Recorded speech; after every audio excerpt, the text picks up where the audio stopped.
Thank you for joining us for today's webcast. Our topic is the prescription for a successful hire. Now, let me take a moment to introduce today's speakers.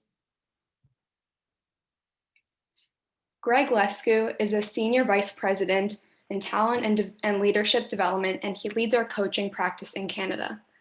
Greg works with organizations to design programs that assesses, select, and accelerate the development of talent to ensure that they have the right people in the right place at the right time. Machan has been a recruitment consultant for over 20 years, working in senior management and technical specialist roles, primarily with clients in manufacturing and energy. Stephen Hime has been a search consultant for over 20 years. Primarily, he works in leadership roles in the industrial, manufacturing, power and energy, and distribution sectors, placing people across many disciplines. Now I'll pass it over to you, Stephen. Thank you, Samara. Welcome, everybody. Thank you for being here today. We appreciate it. Hopefully, you're going to learn some things from us today, and we will do our best to accommodate that.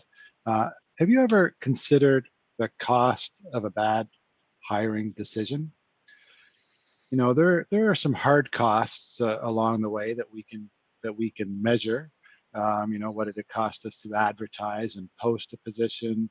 You know, roughly what did it cost for the internal resources that we used? Our human resources people, our talent acquisition people, or maybe we've used external resources for that, which can be more costly.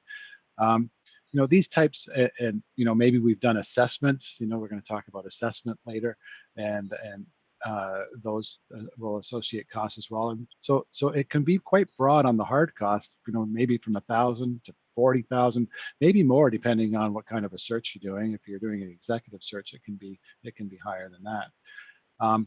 You know, there's the time invested not only by the HR and admin resources and the specific hiring manager, but all the other stakeholders on the team and in management that are involved in that process to bring that person into the company.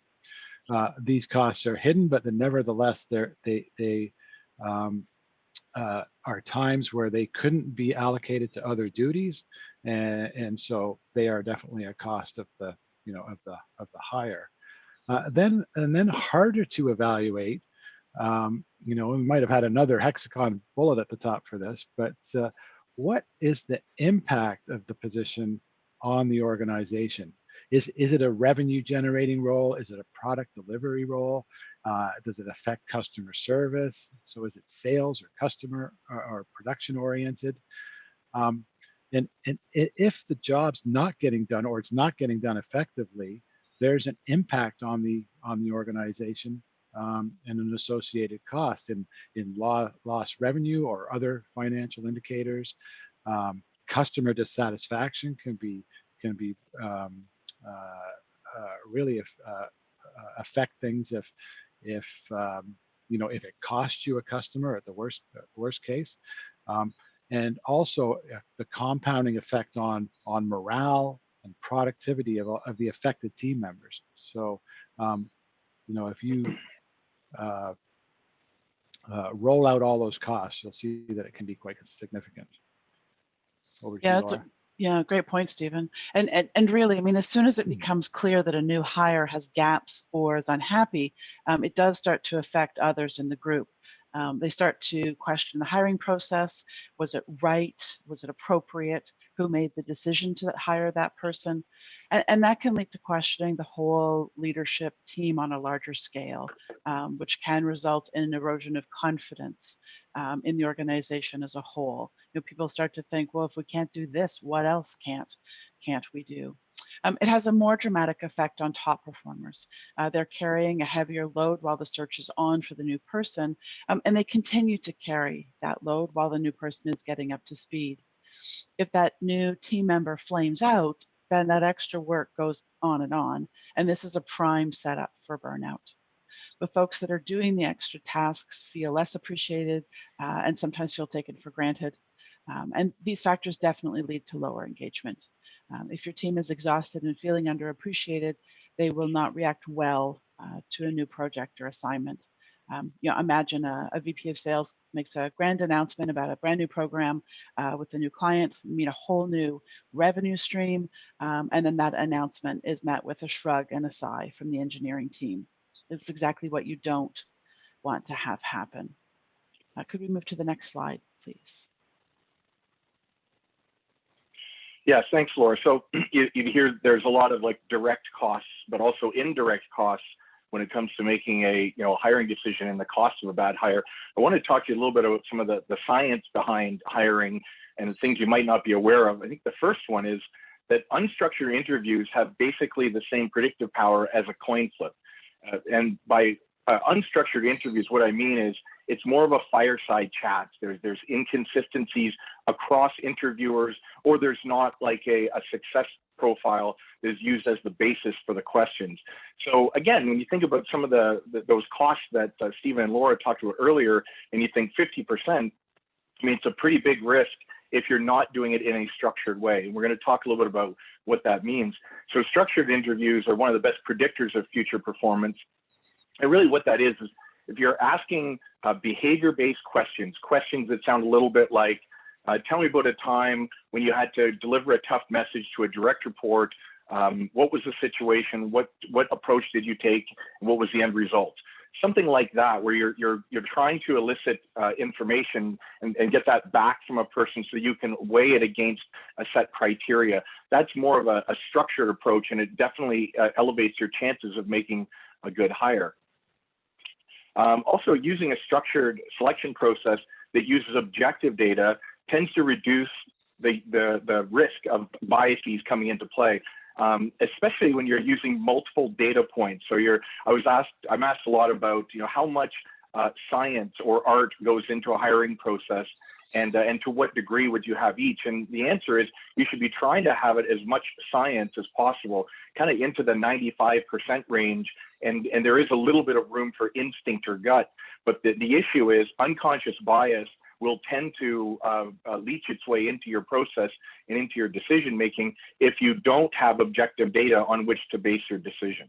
So always a good idea to try and push that to more of a structured scientific approach.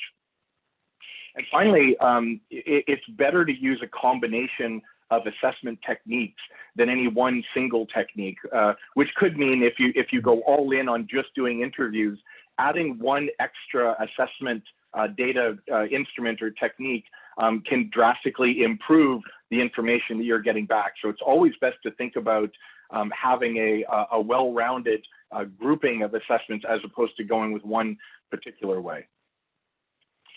I'm going to turn it back to Laura. She's going to walk us through some of the considerations when you're preparing for the hiring process.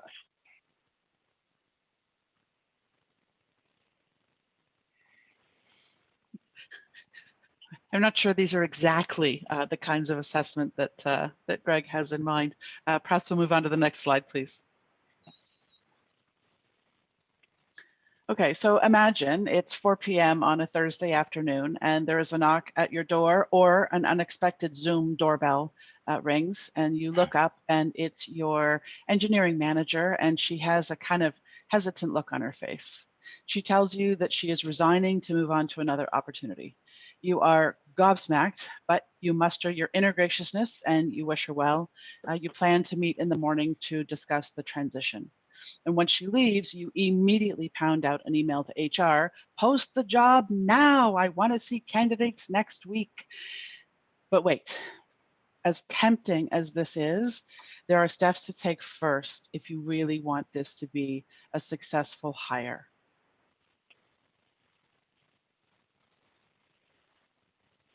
Do you want to take us through that first bit, Steve? All right, so sorry, are you okay? Yeah, it's okay. I could actually take this bit if you like.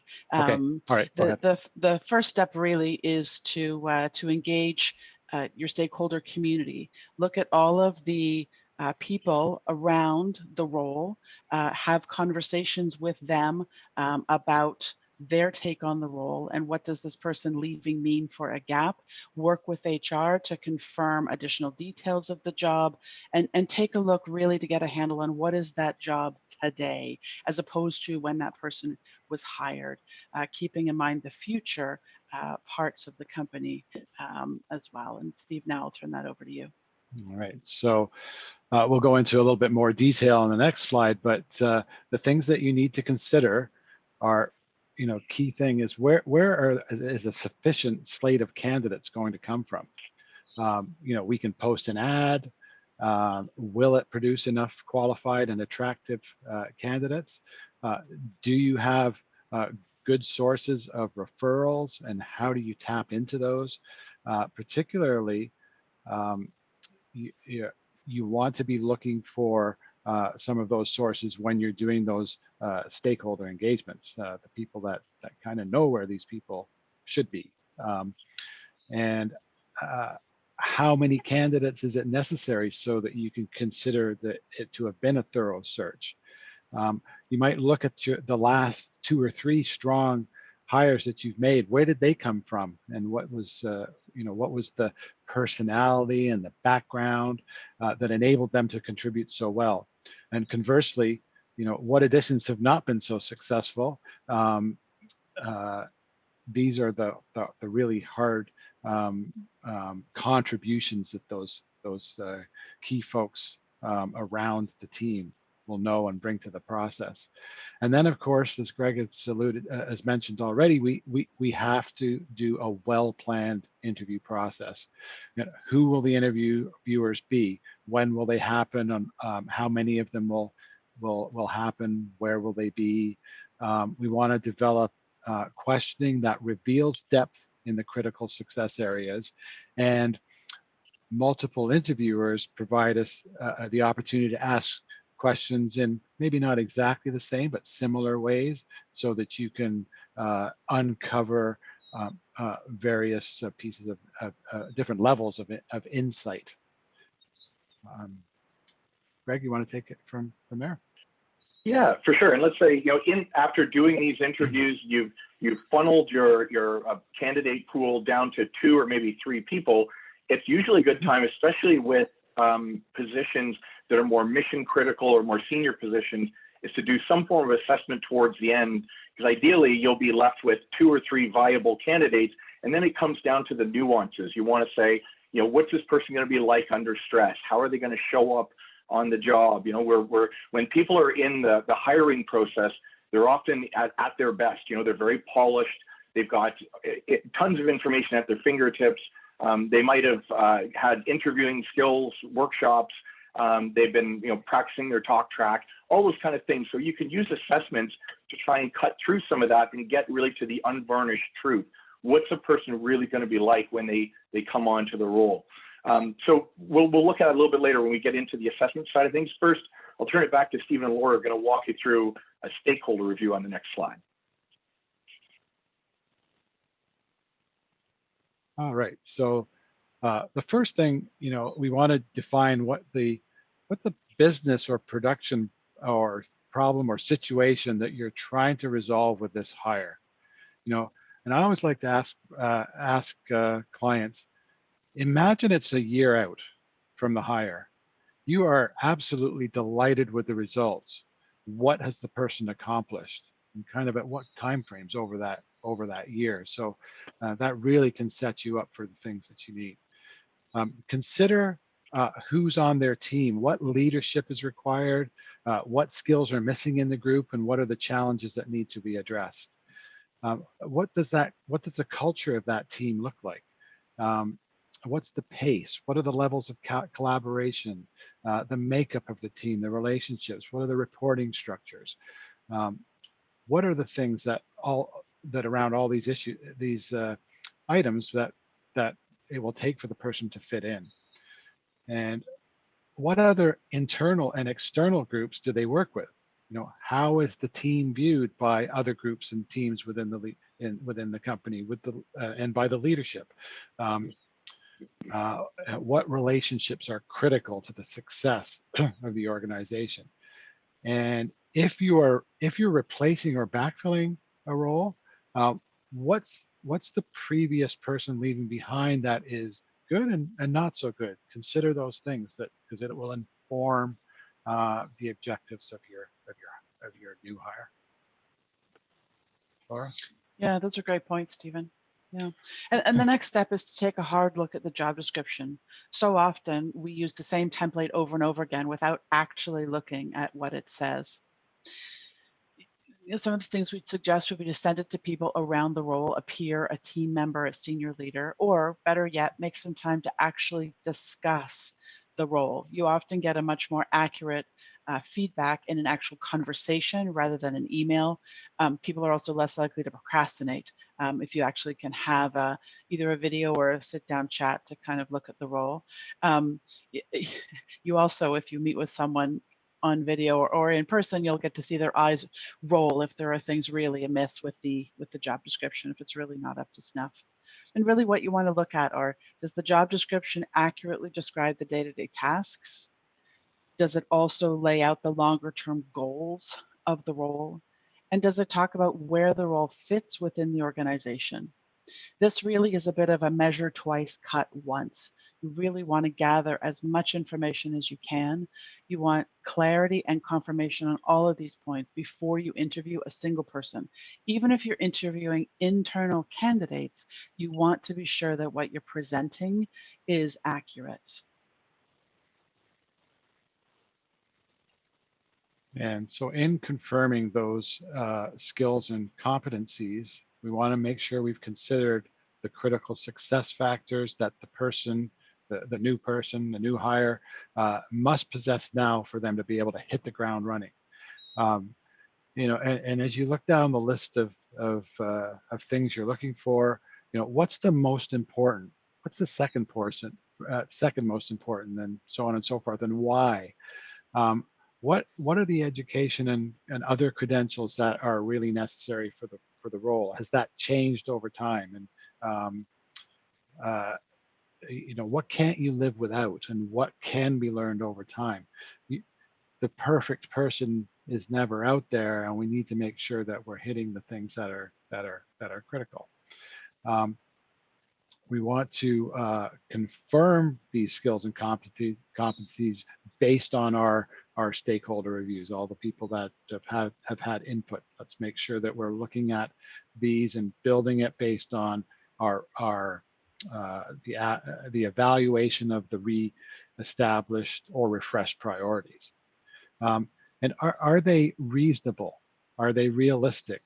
Are they available out there? So you may want to do some consulting with other industry folks that you're connected with before you go to market. Yeah, excellent points. And then finally, the last piece to look at is the rewards. Right? And compensation is often the elephant in the room, the immovable object that nobody wants to talk about. But it is an absolutely key element of attracting and retaining the talent that you need. It's not the only thing. Money will not keep someone in a toxic environment. And if it does, then you have bigger problems than we can address in this webinar. But certainly salary can be a problem, especially when someone leaves a role that they've been in for a while, for say more than 5 years. Over that period of time, their base may not have risen, or if it did rise, it was only by perhaps cost of living or a marginal amount. Meanwhile, the demand for that talent has increased, for that skill has increased. What you paid that person might not be enough to actually replace them. We had a keynote speaker last week who said, what got you here won't get you there. So as Stephen pointed out about doing some market research, you'll figure out if what you're putting on the table actually is enough to get what you need. Be cognizant also of the other benefits and perks that you offer. Be prepared to talk about flexible schedules, about time off programs, courses, conferences. And then finally, take another look at the whole job document. Does it really pull everything together? Does it lay out the objective and the tasks of the role, the skills and experience needed to complete those tasks, and the package to make a candidate feel valued and proud to take on that position? Next slide. So, so then we come to defining what is our process going to be for this particular hire. You know, what are you posting? Is it compelling? Would you be wowed and want at least to hear more and hopefully get to an interview if you saw that posting and it was your area? You know, consider your effective posting options. You know, you'll have a corporate careers page. You might use paid boards like LinkedIn or Indeed, or other niche industry boards that could be very effective for you. You'll want to decide who will review those candidates. Who's going to screen those candidates? They must be, you know, well versed on what you're looking for and be able to do a good job of picking out the ones to present to the hiring team and recommending which ones get interviewed. You want to decide on the number of interviews that it's going to take to get the full picture based on the complexity of the job and the situation. Who will interview? What's the timeline and the cadence? And what I'd stress here is that it's very important that every candidate get an experience of your company that is professional and courteous, even if they don't get an interview. They may be so impressed, even though they don't get an interview, that they refer somebody else that ends up being the person. So it'll pay really, really big dividends for your organization in the marketplace in terms of your reputation as an employer if you pay attention to the candidate experience. Laura? Yeah, and interviewing on Zoom, I know that's a real topic right now. Should we interview in person? Should we interview on Zoom? After many interviews over this year in captivity, interviewing on Zoom can be just as effective as interviewing in person. It's true, you can't tell if the person has sweaty palms or if they've polished their shoes, but you can see how well prepared they are, how they've chosen to present themselves and their surroundings. And let's face it, certain roles are going to be remote for a few months yet, so it does no harm to start the interview process this way.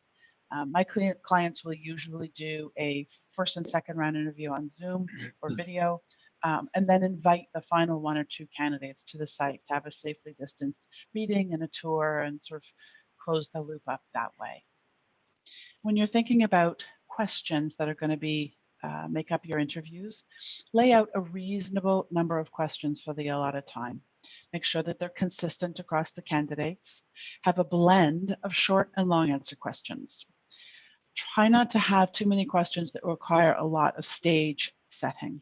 If it takes 5 minutes to describe the context of the question, you really increase the likelihood that the candidate will actually have forgotten the question by the time you get to the end. And then finally, make sure that you're aware and that you're firm in who will make the final decision. Will it be a singular manager decision, or will it require the approval of a group?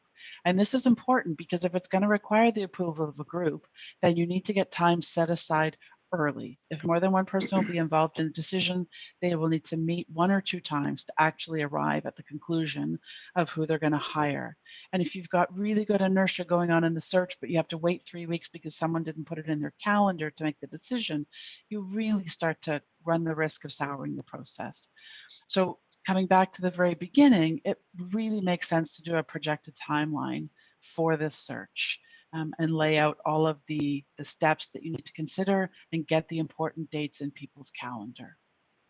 Next slide. Yeah, and if your process includes an assessment, and then it's good to think about where that would fit into your overall selection process. But for those who aren't as familiar with what we mean by assessment, I wanted to just take a moment to define that, because when you say the word assessment, it sounds like a test, and sometimes even candidates will take it that that's what it is. But really, it's any piece of data that you're gathering that has to do with, it can help you make talent decisions. So things like a resume, a phone screen, interviews, all these kind of things are gathering assessment data points that help you make that decision and help you make an evaluation on that person. Even references, which seem like a formality, you're kind of past most of the process. It's a data point that you should definitely utilize as part of your process. On the next slide, we'll look at why would you use assessments. Essentially, they're a means to predict success in the job. If you just fast forward to the next slide, please. You can use them for identifying high potential talent. If it's not in a selection process, you can also use them, the aggregate data that comes from assessments, to help make decisions on talent across your organization, help inform development priorities and things of this nature. And they can be used for individual development as well. They're kind of like a flight simulator when you think about it, because you're giving a person a chance to practice leadership techniques in a safe environment and get feedback, and they can build a strong individual development plan that can help accelerate their professional growth. But in the context of hiring, they basically allow you to indicate the strengths, or where a person is well aligned to a success profile, or maybe where they're not as well aligned.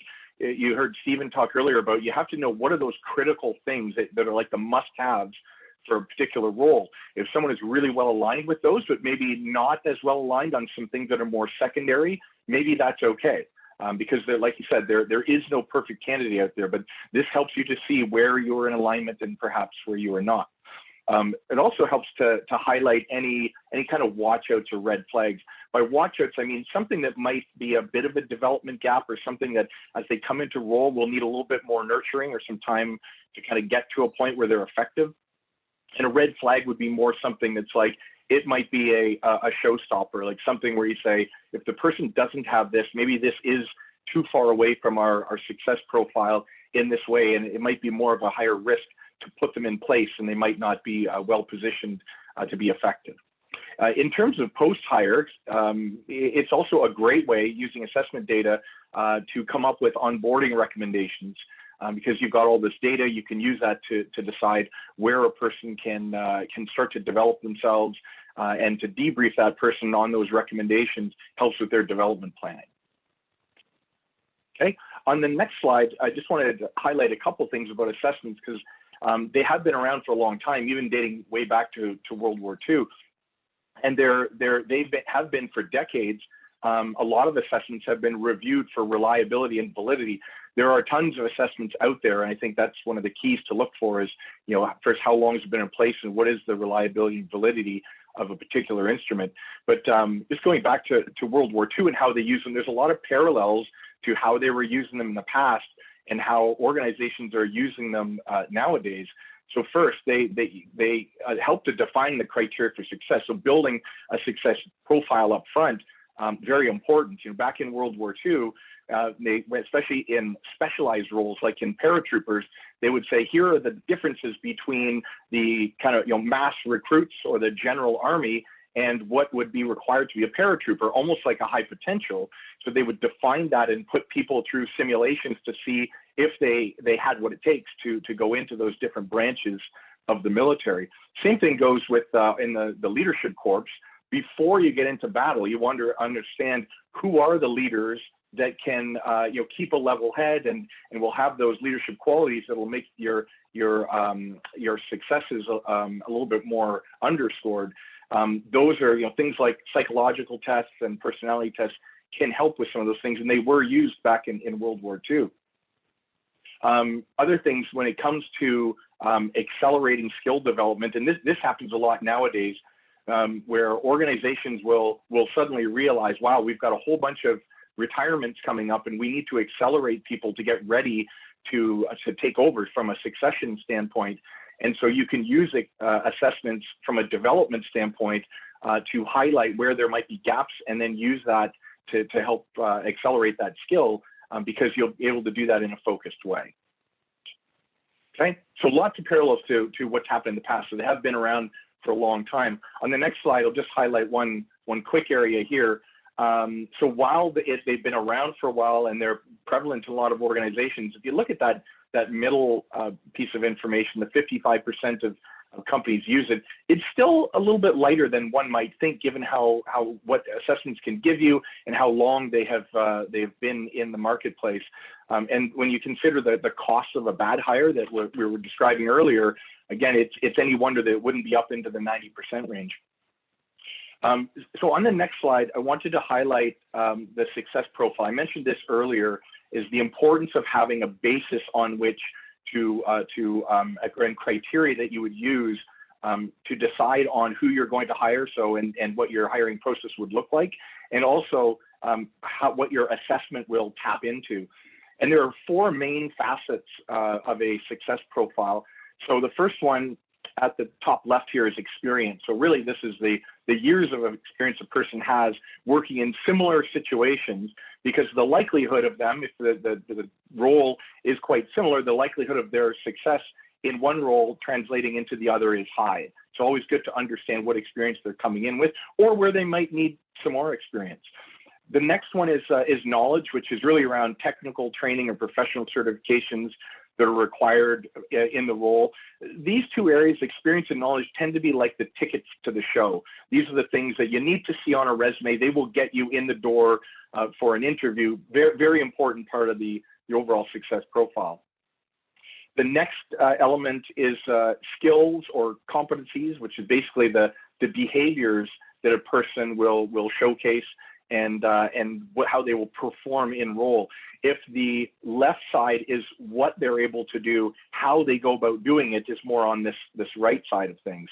And finally, we've got the attributes, which are the personality, the tendencies, or the dispositions, really the DNA of a person, which is strongly aligned to how they behave on the role, also as part of the success profile. So this is the whole of a person. If you look at these four facets, and what you'll notice if you look at a lot of job descriptions out there, they're much more heavily focused on the left-hand side than they are on the right. But really, as people get more senior roles, the sides of the success profile on the right-hand side become more important. So making sure that you're using an assessment and that parts of your selection process address each of these areas, very critically important. You'll know that a lot of people get higher for the left-hand side of things, and if they don't work out, it'll be because of the right-hand side of the profile. And the right-hand side of the profile is a little, the reason it's not as weighted as heavily as the things on the left is because they're harder to get to. These are, you're thinking about, behaviors and attributes. These are not things that are, easily looked at. It's more ethereal. And this is where using objective data from an assessment can help you unearth some of that information and help you make a more well-rounded decision. Okay. So again, with that, if you think about things like a simulation, where you're asking someone to either do a case study or put them through a full assessment center, these are the kind of things where you'd say in an interview, you might be asking, tell me about a time when you had to do this, and you're getting information from the past. You actually get to see it in real time if you're doing a type of simulation or case study, which can be highly predictive and give you another lens into how a person will be on the job. So in this particular slide, I wanted to talk to you a little bit about how assessments can be thought of in terms of how they address levels of risk. What we'd recommend is you take a differential approach to using assessments depending on the role and the level of risk within each of those roles. So you'll see from the graph as roles which tend to be more senior, but not necessarily, but the more senior they are, the more complex they are, and the more impact they'll have on the overall organization. Thus, you get a higher level of risk in more senior roles. More frontline roles tend to carry less risk because they've got less responsibility, less overall influence on the organization. Ergo, you can use a more efficient and quick assessment approach there. So what that would look like is if you're doing something for, let's say, a frontline leader, you might complement your interviewing with an online tool like a personality assessment or a cognitive tool, just to see how they will show up. and get that objective data and add that to what you're looking at through your interviewing. But really important to think about that level of role as you're going through the process and saying, you know, what level of risk does this role carry? Is it a mission critical role, which by definition then would be something that would carry a higher level of risk, even might be more of a mid-management type of role, but also things like what's the availability and reliability of the information on the individual. So if they're kind of an unknown quantity to the organization, you don't have you know, someone who knows them from a past role, then you might want to think about that, saying we need more data on this person. We might want to use an assessment in that particular case. So roles that are higher volume, usually frontline roles, a lot easier to use less expensive assessment tools, more scalable assessment tools that are typically online. And as you get more into the sophisticated roles, you need to use more of a sophisticated assessment process. Again, generally you'll get it down to 2 or 3 people in your hiring process, and then use something like an assessment center approach to be able to get a really fulsome bit of data on them. So on the next slide, let's assume you've gone through the process, you've used an assessment, you've on the basis of that data and all the data points that were gathered across the selection cycle, you've made your decision and that person's getting ready to come into the organization. There is an opportunity to make sure that you're using all of this data to help them to ramp up really quickly and to become a contributing factor within the organization as early as possible. And this doesn't happen a lot. When you think about, you know, selection conversations are usually go right into, hey, welcome aboard, where's the printer? It's sort of like saying, we've taken all this time, put all this energy into, you know, making decisions. We've gathered all this data. It's a shame not to share that. We would usually recommend that within a couple of weeks of a person coming into an organization that you have that selection discussion with them. I think we go by the theory that development begins on a person's first day on the job. But this is where you can use some of that data to help inform, you know, why they were hired, what strengths were uncovered, the things that you saw in them that aligned really well to the success profile, and any gaps that were perhaps uncovered during the selection process, and where are there opportunities to fill those gaps or get support to accelerate that person. You want them to be fully contributing as quickly as possible. So that kind of information, that kind of conversation can really help with that person's 30, 60, 90-day plan and to get them a strong individual plan.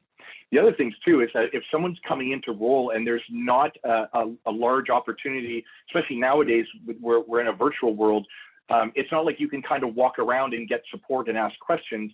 It's usually a good idea to have some additional support aligned with a person who's starting, which would absolutely be someone who's like an internal coach who can help them in those first 100 days, but also to think about an external coach to help them integrate as quickly as possible into the organization. They can find their footing a lot sooner. Okay, so that concludes our presentation for today.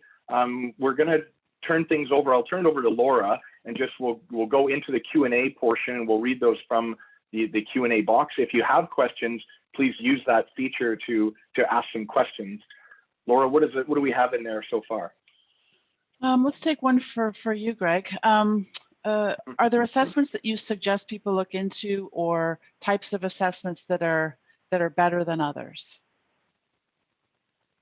Yeah, for sure. And how do you determine what's better, what's not? I think that the key thing is, first, when you look at that success profile and you think about, if these are the 4 areas that we need to tap into, we need to gather data on, what are the best instruments or the methodologies to gather that information, that can first at least tell you what tools should you be looking for and what techniques might you use to get that information.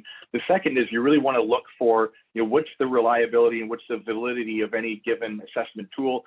Any tool that's worth its salt will have that information available. And usually, even by reputation, there are certain tools that tend to stand out and are more heavily used. They've been around for a while. They've been peer reviewed. There's lots of research on their predictive power, all those types of things. So it sometimes takes a little bit of research, but what you want to make sure of is you're not looking at something that seems like it's only been in existence for a year or so and there's not a lot of data on it. And especially if it's really inexpensive or free, it's probably worth every penny you'd pay for it. Yeah, good insight. And maybe I'll throw this one at both of you for your insights. How much weight should hiring managers give to education and designations versus soft skill and experience? I know, Greg, you had that slide that kind of spoke to that. You know, what guidance would you give on that? Yeah, I'll start, and Stephen, if you want to jump in if I miss anything here. So yeah, you definitely would want to have an idea of what is the minimum requirements for someone to come in. Sometimes people will even say, you know, if people are strong in other areas and there's one kind of minimum requirement that's maybe a bit light, but it's easily attained or developed, then that's a decision you can make. It is easier to gather the abilities on that left-hand side of the success profile. Taking a course, getting a certification, all those types of things can happen. It's more difficult to develop some of the other sides. So if there's something in a person's personality where they don't handle stress well, and you know the role will have a certain degree of stress in it, that's something that's very difficult to develop. That's where you might want to put more weight on that right-hand side, the soft skill side of things, than as opposed to the left-hand side. Stephen, anything you would add to that? Yeah, I think that it really does depend both on the role and the level and kind of what the nature of that role is. You know, if it's a very technical department that you're leading, let's say it's full of engineers and technicians and whatnot, it's going to be pretty important that the leader also has appropriate credentials. But in some other kind of roles, experience may be, especially if if it's a fairly senior role, the experience, that somebody received after a degree may be way more relevant to the role. So it really needs to be assessed based on the merits of the role and what the needs are of the position. Somebody might be leading an engineering team, but they took a degree that's not engineering, but the nature of the role that they're doing and the experience they have, makes them very qualified for the job. So we don't want to get stuck on a particular type of degree. Yeah, and then just looking at the questions, this is an interesting one, and put this out to all of us. But how do you handle a conflict between two people that don't agree on making an offer to a candidate? Is there some guidance to give them in this kind of a situation? And I guess I'll kind of start it off.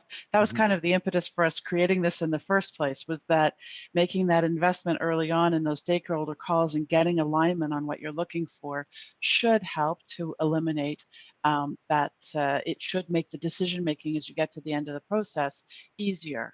And that was kind of the premise for this. But Greg and Stephen, anything else to add for that?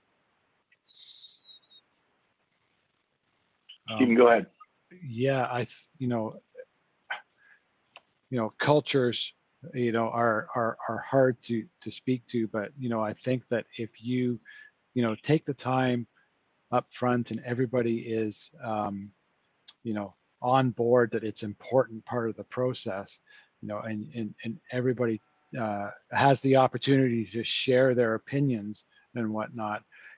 Obviously somebody might have to be an arbitrator in the end in that case if they just can't come to a conclusion. But those are really, really good things to look at. Why don't they agree? What are the things that are being brought out in this situation that make each person feel that way? And I think it's really, really important conversation, and conflict can be good. If it's handled in the right way. Yeah, always good to have healthy debates in these kind of processes, right? But in the end, as we said, you think about defining your process, you do want to have a person who's got the decision-making authority who can ultimately make that decision.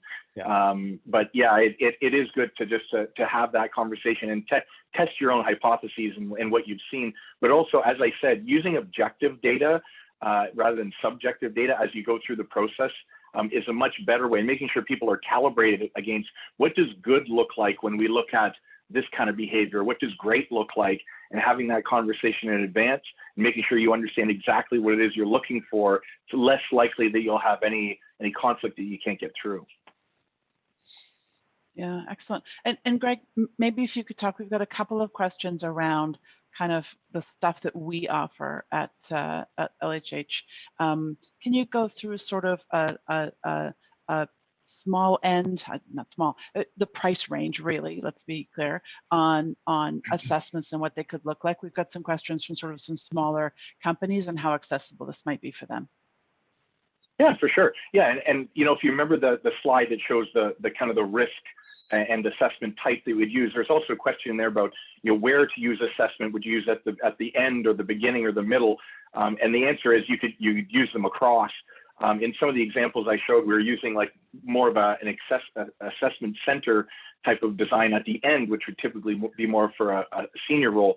Those full-on, like full day in the life of assessment centers for a senior role can run anywhere between, you know, $15,000 to $20,000, because you've got, you know, a host of assessors and senior assessors who are looking at a person and evaluating them on a set criteria, and then writing a report, which can then be delivered back to the organization and help them make that decision, right down to, you know, several $100s, which would be more for an online test that you might use more at the front of a selection process. You could use it as a you know, a funneling tool to narrow the number of candidates you have coming in, but also, you know, just to make sure when you get to certain gates or wickets in your selection process, that you're using assessments along the way to help guide you know, who you're going to look at. It's all about doing it in an efficient way, and you're trying to get, you know, accuracy.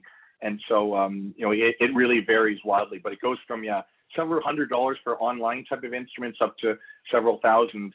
And obviously somewhere in between as well. Yeah. A question about the hiring candidate pools and what changes in those pools the pandemic has triggered. And maybe Steve, I'll get you to sort of start off with changes that we've seen, and then I'll chime in a little bit. And certainly, Greg, we're open to your insights as well.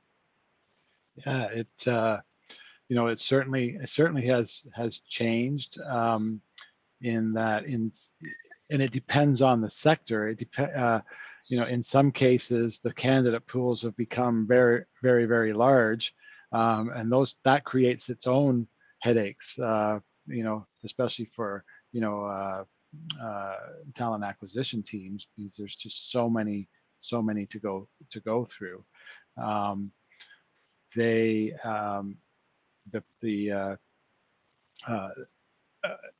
You know, lots of times we want to be going and finding people that are in positions, and we want to try and move those, you know, those strong people out. That really probably hasn't changed that much, but those people have become, you know, harder to move because times are so uncertain. So that does make things challenging.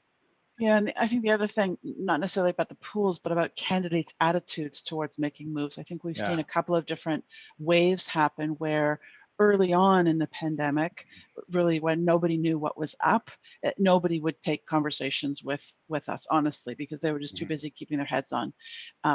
And now we've gone through, and sort of there's a little bit more of, this is how my everyday looks like. And that coupled with people really seeing how their leaders are showing up and deciding whether that leadership pattern, what changes have been made or not made, and how does that make them feel about their company and their culture and their future opportunities. And so I think it's safe to say, Stephen, for us both, that we're definitely seeing more candidates open to having conversations. Absolutely. Now. That sense of, I'm totally loyal to my company because we've been through a lot together, it's just not as strong as it was before. Yeah. Greg, question about being able to upskill managers in terms of their interviewing skills. Is that something that we can help a company do, and what kind of program would that look like? Yeah, there is, and we do that kind of work, and basically it would look like interviewing skills and how do you apply structure, as we described through this webinar, to a typical selection process. very often what that would look like is how do you build a success profile, and how do you interview and use tools to tap into a success profile. So we do workshops for that. Yes, a lot of times what you'll get is technical experts or the incumbents who are largely in charge of the interviewing, and they're usually, it is a good idea, especially to tap into the technical side of things, is to have someone who's a technical expert, be a part of that selection side. But you do want to make that more well-rounded, because and make sure that those people are skilled. We usually get a lot of organizations that would say if there are anyone who's going to be in part of a hiring process, they have to take a hiring for success course to make sure that they understand, especially nowadays, it's critically important to drive biases out of the process, and a course like that can help do that. Yeah, thank you. Mm-hmm. And Stephen, one of a bit of a thorny question, but should the final decision come down to HR driving that decision, or the operations manager or hiring manager? Where should the weight fall? Well, that's again, that's a hard question to have a definitive answer to, but I would say if the hiring manager and the HR manager are of equal kind of tenure in the company and really understand what's going on, I would probably lean towards the hiring manager, because they are the one that has to have to lead them and work with them.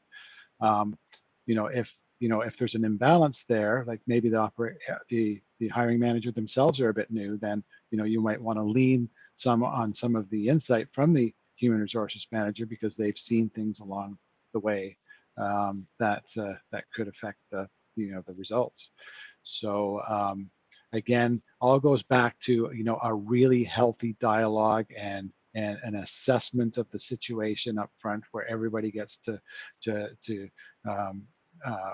define what the objectives of the job are, but then also is involved in the process of evaluating candidates. And yeah, I think that's the key there. Yeah, I think those make good sense. Another question we've got is, are reference checks worth the time and effort? And certainly that's something I think we've all dealt with, and maybe I'll start off, and then Greg, I know you had that as a reference point on one of your slides. I would say absolutely yes.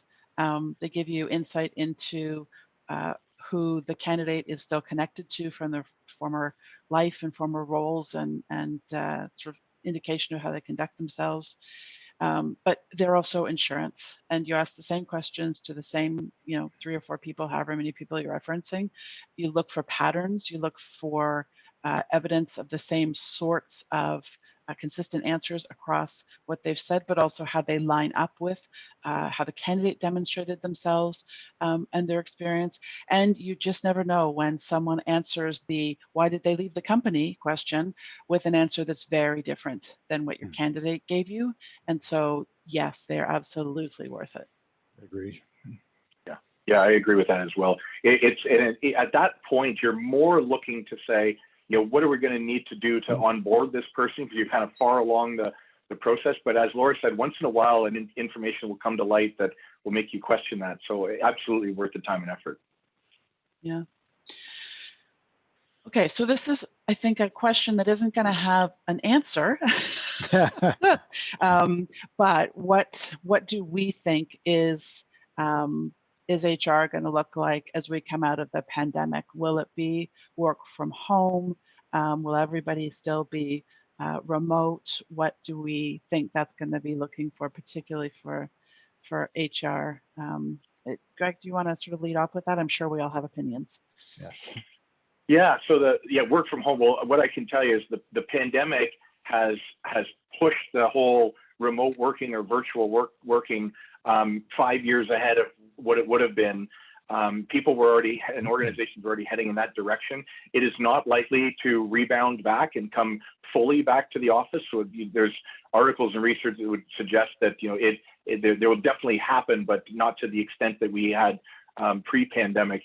So I think the idea is you need to think about how can HR in the organization function and both hire and develop and make sure that operations are as efficient as possible in the new work world, which is more of a virtual one. I think it also, for particularly for human resources people, I think it'll depend on the environment that you're in.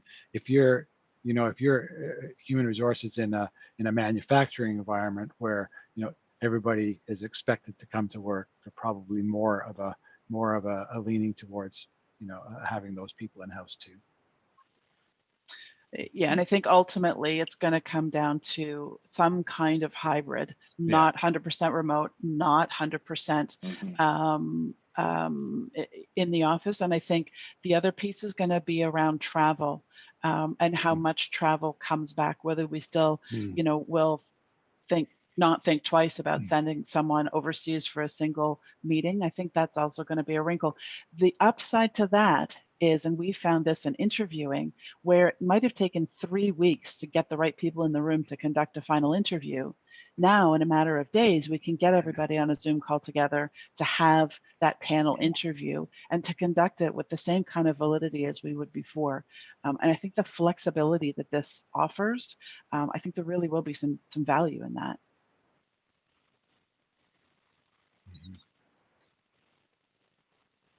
The last question that we can take, because we just have a couple of minutes left, is what is the most common failing of interviewees?